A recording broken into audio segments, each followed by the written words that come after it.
Halo pendengar, saya senang sekali bisa kembali menemani Anda di Suara Budaya. Nama saya Tasya Rahmat Kusriza. Dan di episode kali ini, saya ingin berbagi cerita tentang bagaimana budaya, khususnya budaya batik. Batik bukan hanya sekedar warisan leluhur, tapi juga bagian dari identitas saya sebagai warga negara Indonesia. Sejak kecil, saya sudah akrab dengan batik. Saya masih ingat, setiap kali ada acara keluarga atau perayaan di sekolah, ibu selalu menyiapkan baju batik untuk saya.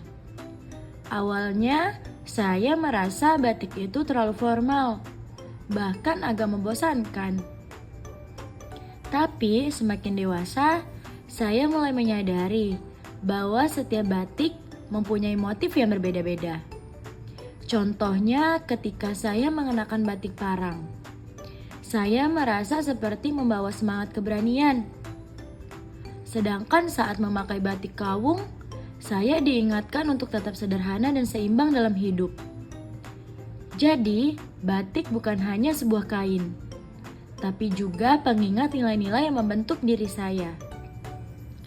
Kalau kita menengok ke belakang, batik sudah ada sejak berabad-abad lalu loh.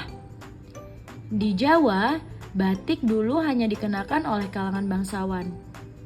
Motif tertentu bahkan hanya boleh dipakai oleh keluarga kerajaan. Filosofi di balik motif batik sangatlah dalam. Misalnya, motif Megamendung dari Cirebon yang melambangkan kesabaran dan ketenangan. Karena awan yang luas mengajarkan kita untuk tidak mudah marah. Saya pribadi merasa filosofi ini relevan sekali dengan kehidupan modern. Di tengah kesibukan dan tekanan, batik mengingatkan saya untuk tetap tenang, seperti awan yang melayang di langit. Batik juga mengalami transformasi yang luar biasa loh. Dulu, batik tulis membutuhkan waktu berhari-hari, bahkan berminggu-minggu untuk selesai. Kini, ada batik cap dan batik printing yang lebih cepat diproduksi. Tapi yang menarik bagi saya adalah bagaimana generasi muda mengadaptasi batik ke dalam gaya modern. Saya pernah melihat ada sebuah sneakers dengan motif batik, bahkan hoodie batik yang sangat keren. Itu membuat saya bangga, karena batik tidak lagi dianggap kuno, melainkan sesuatu yang bisa tampil modif dan relevan. Bahkan saya sendiri suka loh memadukan antara batik dengan rok, supaya tetap casual tapi tetap membawa identitas budaya. Bagi saya, memakai batik bukanlah hanya soal penampilan, tapi itu juga adalah sebuah bentuk penghargaan terhadap leluhur. Setiap kali saya mengenakan batik, saya merasa sedang membawa cerita panjang tentang bangsa ini. Batik adalah sebuah jembatan antara masa lalu dan masa kini.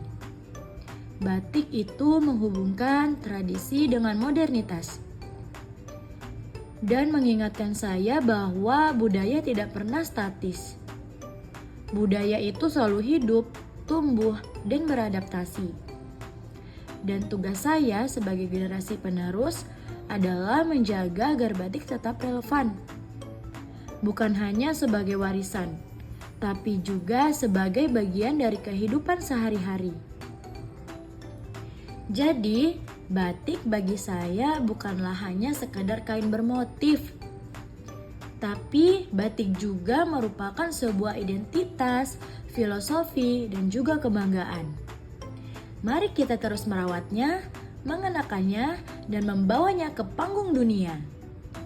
Karena kita, saya, juga kalian senang memakai batik. Maka dari itu saya merasa dunia ini sedang berkata pada kita, inilah kita, inilah Indonesia. Baik, terima kasih sudah mendengarkan Suara Budaya. Sampai jumpa di episode berikutnya. di mana saya akan berbagi cerita tentang budaya kuliner tradisional yang juga penuh makna. Bye-bye.